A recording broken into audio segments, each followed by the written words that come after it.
You're Locked On Wild. Your daily podcast on the Minnesota Wild. Part of the Locked On Podcast Network. Your team every day.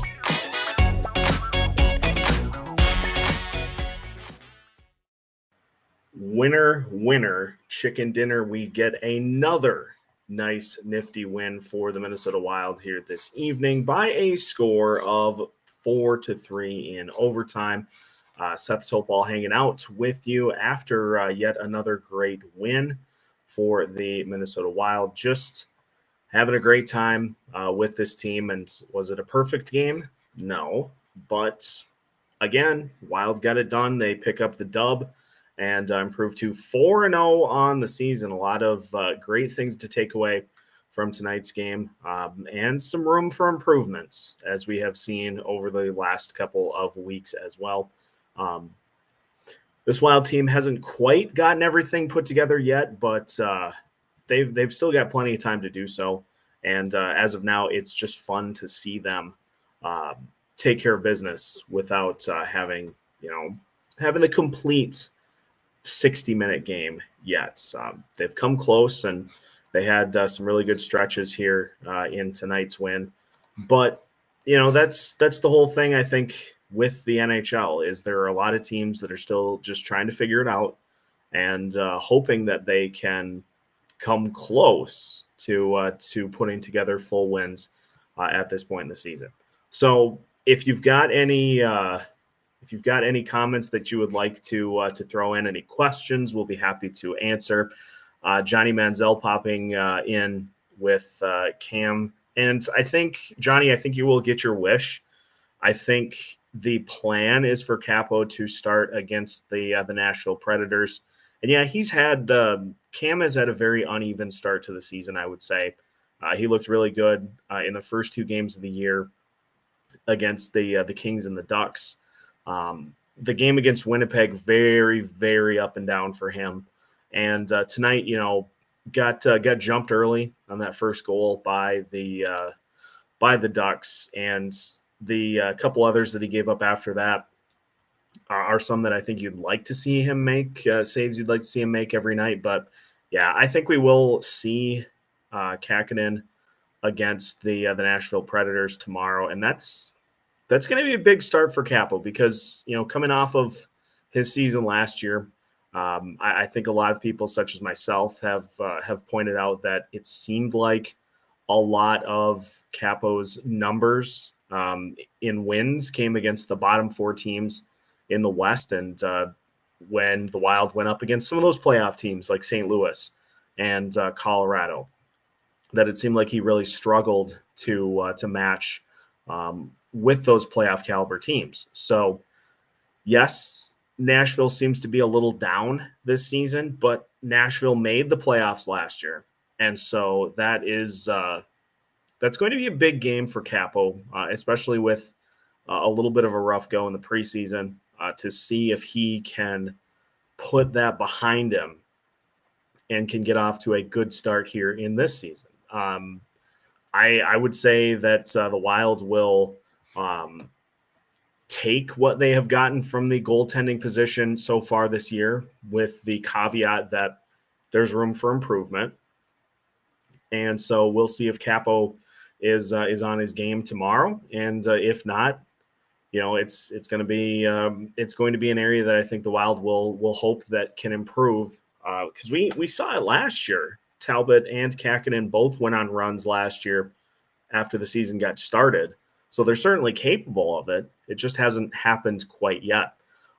Skull Nation predicting the Wild to finish 8-0 in October. The next four games look very winnable against Nashville, Vancouver, Seattle, and Colorado. I would tend to agree. I had the Wild finishing 6-2 in October, but that game against Colorado is looking like that's one that the Wilds have a great chance in. So it would not surprise me if the Wild do end up doing that. I think Nashville is a very winnable game for them. Vancouver has, they've been up and down so far this season. And, if I would have looked at the schedule and did look at the schedule to start the season, I wouldn't have expected Toronto to be where they're at right now. They're losing 7-1 to Pittsburgh tonight. So anything can happen any given night. And now it looks like Winnipeg is beating Nashville 6-3. St. Louis with a 4-1 lead over the Kings. So there is plenty of surprise every given night, any given night throughout the NHL. But yeah, the Wild are going to be able to be in all of those games and definitely have a chance to go 8-0 to start the year. I would be very happy with 6-2. And so, they're halfway there and a couple of home games mixed in there as well. A couple of things that I wanted to key in on here. And this is something that we'll probably dive into throughout the week. The fourth line is starting to get some major play throughout the course of the game, and especially in tonight's game as well. I mean, those fourth line guys were getting some huge run. They got a huge amount of run at the end of regulation with a chance to try to win it. And this reflects some of Dean Evason's comments that this fourth line is maybe one of the best fourth lines in the NHL, as they just give this team a spark. We saw Brandon Duhain tonight pick up his first career NHL goal. Now, if you ask Duhain and if you look at the replay, not one that he was expecting to score by any means, but he was right around the net, and it was a good deflection off of a shot by Nico Sturm. Just making things happen. And you take that goal, but you also take what they did in terms of pushing the puck up the ice, sustaining in the Anaheim zone. They made a lot of really key plays for this team. And so Dean is going to continue to reward those guys by giving them critical minutes down the stretch. And I mean, you look at just some of the time on ice figures for those guys.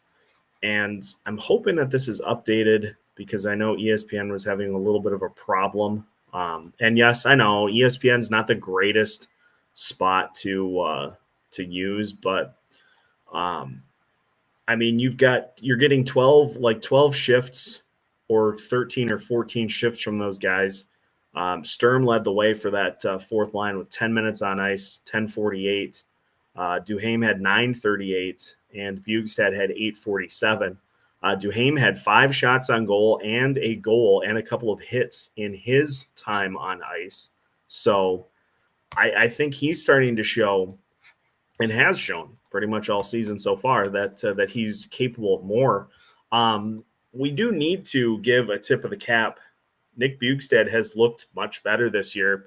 And I think, as I said with Matt Zuccarello, I think just having some time to separate from that surgery and having an off season to get healthy, I think has done some wonders for Buckstead as well as for Zuccarello. But Buckstead has been a fine contributor to that fourth line and the success that they've brought to the table. So it's been fun to see those guys really mix it up and to play in critical spots. But I think maybe the heroes of the night was the Foligno, Hartman, and Greenway line.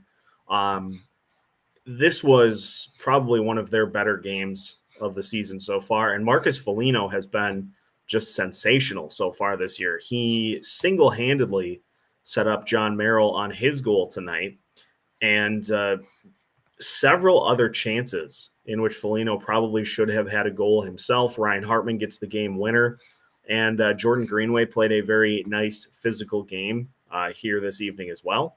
So those guys as well really doing a good job of frustrating the Ducks here tonight and playing some critical roles in this win. I think the guy that really helped, at least in terms of getting in the head of John Gibson, was Joel Eriksson Ek. I think Joel Eriksson Ek has developed a reputation as being just an absolute pest and a guy that you absolutely want no part of out there on the ice. He mixes it up with guys all the time. He had Gibson to the point where he was just super fed up with what Eriksson Ek was doing. And he, like, that's just what he does. The offensive piece that Eriksson Ek adds is nice, but he adds just such a pesky style that this Wild team needs. Yes, the Heart Attack squad did it again here tonight.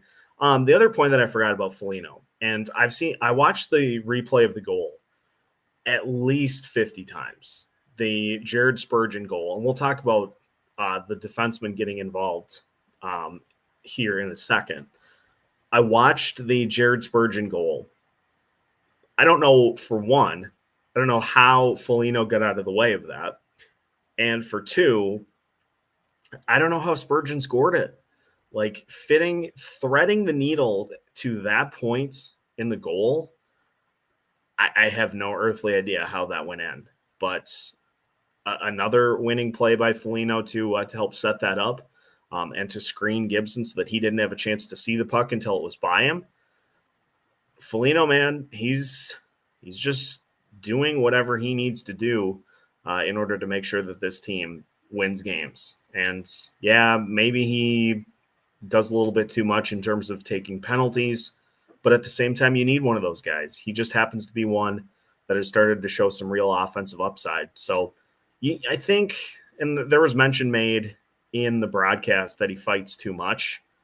You got to take the good with the bad. Foligno is productive enough when he's out on the ice that I don't think you can go up to him and say, look, like, dial it back.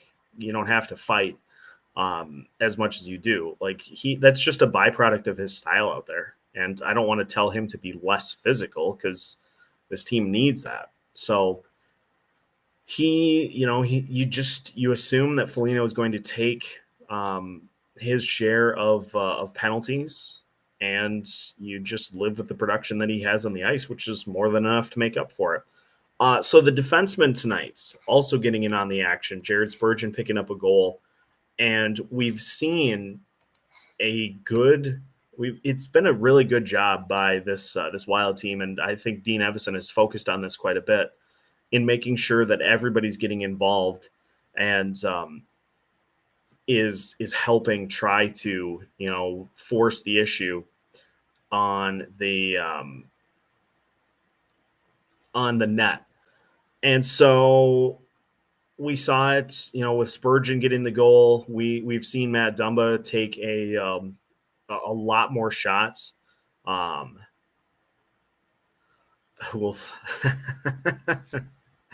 See, the easy answer for that question, who will score first, Greenway or Kaprizov?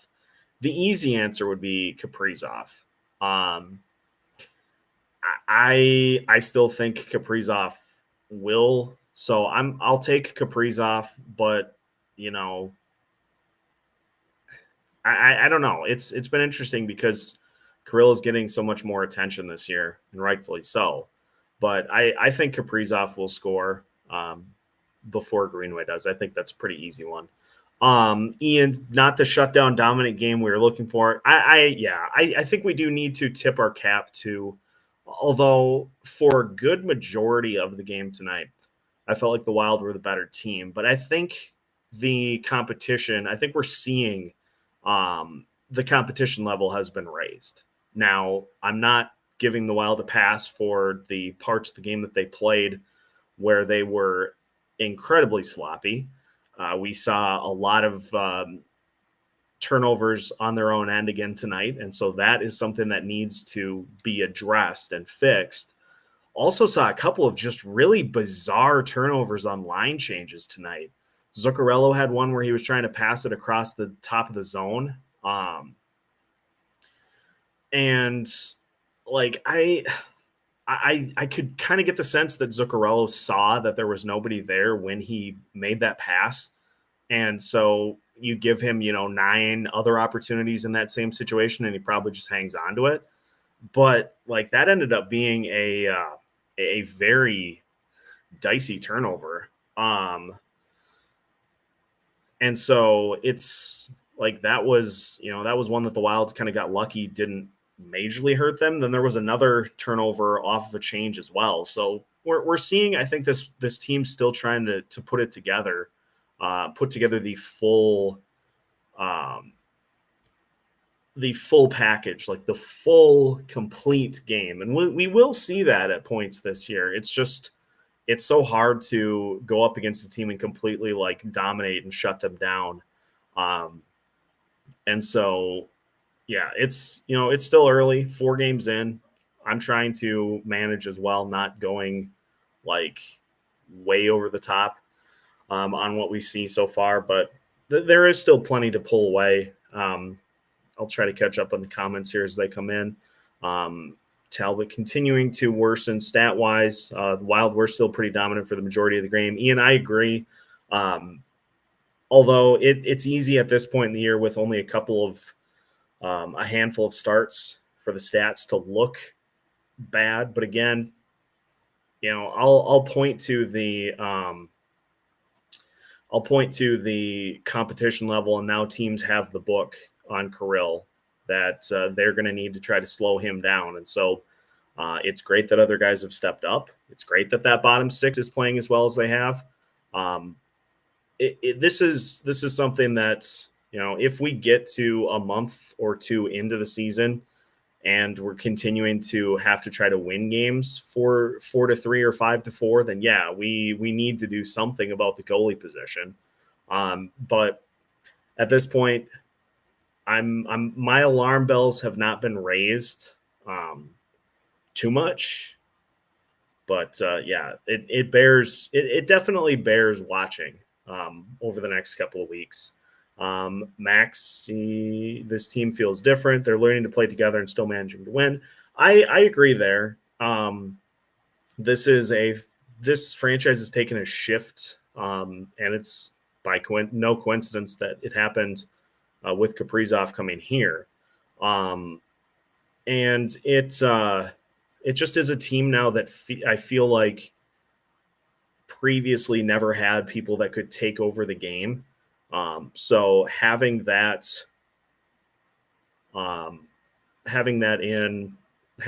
ability to come back from deficits is a huge part for this Wild team. Seeing a lot of comments, and so I'll just mention this as well, as to if it's going to be Talbot or Kähkönen tomorrow. I would be shocked if it's not Capo. I think it is going to be Capo tomorrow. I believe it was Michael Russo that tweeted out earlier this week that the plan was to go Talbot today and for Capo to make his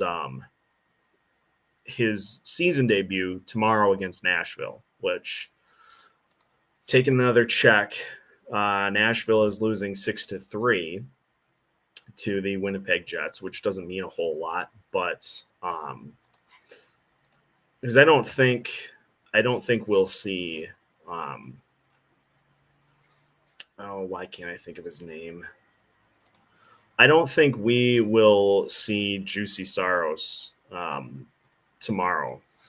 I would imagine that they will go to their backup as well, but I don't know. Maybe we see him for the back-to-back. But yeah, I think Kähkönen will start tomorrow. And as I said right as we started here tonight, going to be huge for Capo to show that his numbers last year weren't just beating the bad teams in the division.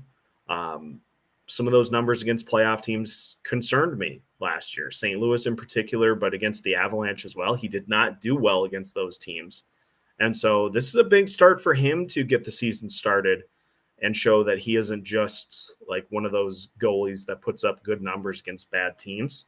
So there's some pressure on Capo tomorrow. And especially with, now this is, a year or 2 down the road, especially with Jesper Wallstad in the system, there's not going to be a huge